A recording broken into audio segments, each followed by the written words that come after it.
Leon, nasan si Tori tsaka si Billy? Nahanap mo ba sila? Please, huwag mong sasabihin na hindi mo sila nahanap, please. Please, ginawa na namin lahat pero hindi pa rin namin sila nakikita. Teka lang, Leon, hindi pwede yun. Kailangan natin mahanap yung mga bata. Leon, si Billy, hindi nyo rin nakita? Kuwago, inikot na namin lahat, pati yung karating isla, pero wala pa rin sila. Diyos ko. Sige. I'm afraid kailangan namin itigil ang search and rescue sa ngayon. Sinabi ko, di kayo pwedeng tumigil, di ba? Miss Hannah, nag-usap na tayo. I don't care what you have to say. Hindi kayo pwedeng tumigil sa paghahanap sa anak ko. It would be dangerous even sa mga rescue teams. Paano yung mga anak namin? Eh di lalong mas dangerous para sa mga anak namin. Kakagalingan sa pagkakabaldado yung anak ko. Hindi siya pwedeng mag-swimming, hindi nga siya pwedeng mapagod. Baka malunod siya. Or kaya natrap na siya sa isla. Kaya please, hindi kayo pwedeng tumigil sa paghahanap sa kanya. Ay na, kumalma ka lang. Sige na. Boss, sige na, magpahinga muna kayo. Leon, hindi ka ako papayag. Paano na si Billy? Every second counts kaya hindi tayo pwedeng tumigil. Sir! Sir, hindi tayo pwedeng tumigil.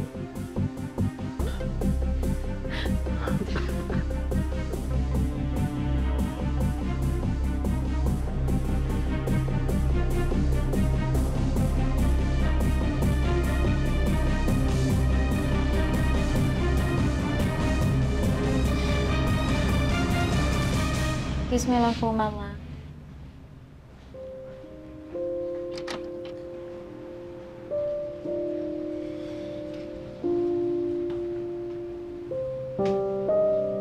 Hannah, kamusta ka? Kamusta ang pakiramdam mo? Alam kong masakit ngayon, pero kailangan mong tatagan ang loob mo. Kapal naman ang mukha mong sabihin sa akin yan. Hannah. Isa lang ang anak ko, Christy. Isa lang si Billy. Bumalik ako para makasama ko siya ng matagal. Tapos ngayon mauudlot yun dahil sa kapabayaan mo. Huwag tayong mawala ng pag-asa, okay? Magtulungan lang tayo. Magtulungan? Kung nakukonsensya ka, tama naman yung sinasabi ko eh. Ikaw yung may kasalanan kung bakit nawala yung mga anak natin. Walang may kagustuhan na mangyari. Oo, pero nangyari dahil sa kapabayaan mo. If only you were as desperate as when you were trying to find Jordan, baka nahanap na natin yung mga anak natin, pero hindi! Pabaya kang ina! Nawalan din ako ng anak, Hannah. Pareho lang tayo. Bakit mo isisisi sa akin? Yeah, because it's your fault! Pinabayaan mo silang umalis, hindi mo nga alam kung anong bangka or saan sila pumunta! Kasalanan mo! Kasalanan mo! Uy. Magtatanong ka pa sa akin kung bakit ako galit? Tahimik na yung buhay namin, Christy, tapos dumating ka, ginulo mo na naman! Hannah, hindi ako dumating. Ikaw yung umalis. Iniwan mo yung anak mo. Iniwan mo si Billy at nawalan ka ng panahon sa kanya. Lumaki siya nang wala ka at ngayon nandito ka para bumawi, di ba? Naiintindihan ko naman kung saan ka nanggagaling, Hannah. Pero ano, Hannah, para ibalik sa akin at sisihin ako sa pagkawala ng anak mo, depensa mo na lang yan. Dahil ayaw mong harapin yung mapait na katotohanan mo. Na ikaw, Hannah, ikaw yung irresponsable at pabayang ina sa anak mo. Tama na. Hindi ako. Ang kapal mo kong sumbatan! Ang kapal na mukha mong sumbatan ako! Hindi ako may kasalanan kung bakit nawala yung mga anak natin! Kasalanan mo yun! Palabasin mo yung babae niyan dito! Palabasin mo siya dito! Ako kasalanan yan.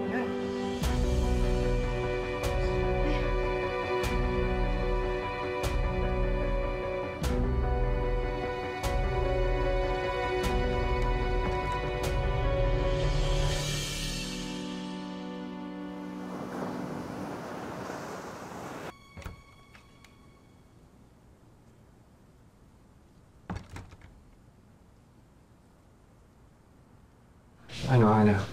Ayos ka lang? Huwag mo nang pansinin yung mga sinabi ni Christy sa'yo, ha? Wala akong pakialam sa sinabi ni Christy. Oo, nagkamali ako noon, pero unti-unti na akong bumabawi. At alam ko, unti-unti na akong pinapatawad ng anak natin. Tapos gusto ni Christy, sisihin ko yung sarili ko sa pagkakamali niya. Kapal ng mukha niya. Hannah. Ako ang ina ni Billy. At wala akong ibang gustong gawin kundi paramdam sa kanya kung gaano ko siya kamahal. Hannah, mabuti kang ina. At mabuti kang tao. Kung hindi naman dahil sa'yo, hindi naman gagaling si Billy. Paano na ako ngayon?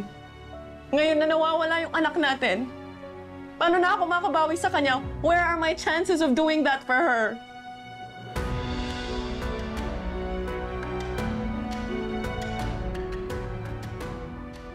Sana hindi ko na lang pinatulan si Hana kanina, Ma. Ina rin naman ako. Pareho lang naman kami ng nararamdaman. Nandun ako. Pero hindi rin naman yata tama yung ikaw ang sisihin niya sa lahat ng nangyari. Ano ba? Ginusto mo ba na mawala si Tori? Na mawala si Billy? Hindi naman, di ba? Ako, Ma, minsan gusto ko na rin maniwala na kasalanan ko kasi lahat ng to eh. Anak, bakit yan ang iisipin mo? Hindi tama.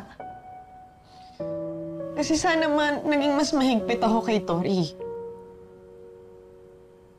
Sana hindi ko siya pinayagan na umalis. Kung alam ko lang, di ba sana yakap ko siya ng maghigpit tapos kinabi ko sa kanya na huwag siyang aalis sa tabi ko. Sinabi ko sa kanya na, Tori, anak, dito ka lang ha, huwag kang aalis sa tabi ni Mama. Ang dami ko kasing pwedeng magawa sana eh, para pigilan siya, pero pinayagan ko eh. Hindi ko na alam sa siya hanapin. Anak, wala kang kasalanan. Masakit yung mga nangyari. Oo.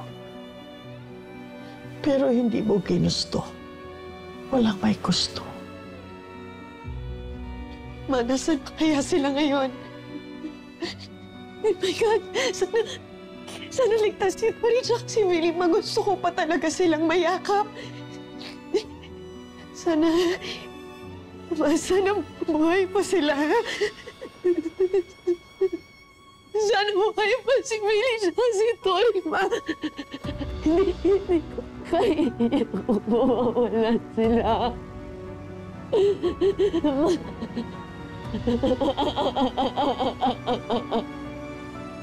Hindi ko kaya. Kanan ko to eh.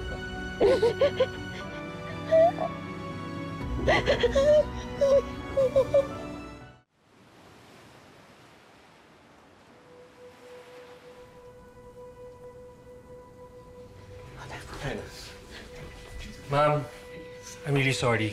Ginawa na namin ang lahat.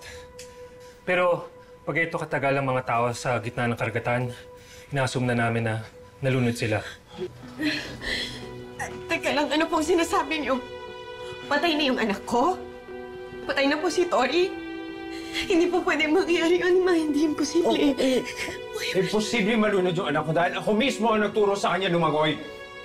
Oo nga. Nakakalangoy yung anak ko. Baka nakalangoy siya sa ibang isla. We tried searching for them, pero wala namang signs na napunta sila sa Karatig Isla. Okay, di hanapin natin. Sasama ko kayo sa'yo mismo ngayon na. We can continue the search, pero para lang sa mga katawan nila yon. I'm really sorry. Alis na po kami. Masyado bang bata si Tori?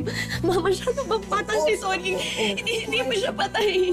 Hindi yun. Paano yun? Paano si Tori? Kailangan natin dapat si Tori pa. Hindi mo.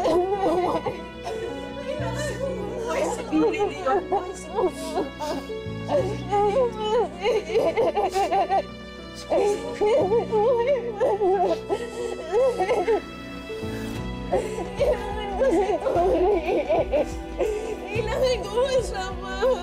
Hindi siya pwede mawala sa buhay ko.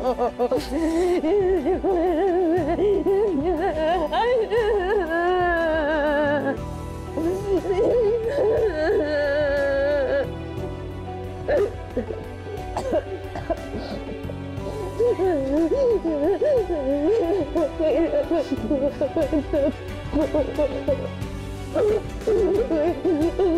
ko